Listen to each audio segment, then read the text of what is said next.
अस्सलामुअलैकुम, आप देख रहे हैं होराइजन न्यूज HD। खबर शामिल करते हैं साहिवाल से। जिले इंतजामिया ने नो वैक्सीनेशन नो सर्विस मुहिम लॉन्च कर दी। बाजारों, दफातर, पब्लिक मकामा, ट्रांसपोर्ट, तलीमी इदारों में चेकिंग के लिए 44 अफसरान की ड्यूटियां।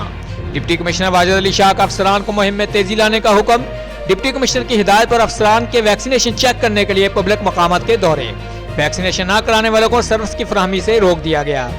महकमा सेहत रीच एवरी डोर मुहिम के दूसरे मरहले का हदफ हर सूरत हासिल करे। ताजिर हजरात अपने मुलाजमीन की वैक्सीनेशन भी मुकम्मल कराएं। हुकूमत पंजाब का वैक्सीनेशन मुहिम पर खुसूसी फोकस है। तमाम महकमा 100% वैक्सीनेशन यकीनी बनाए। Deputy commissioner Sahiwal.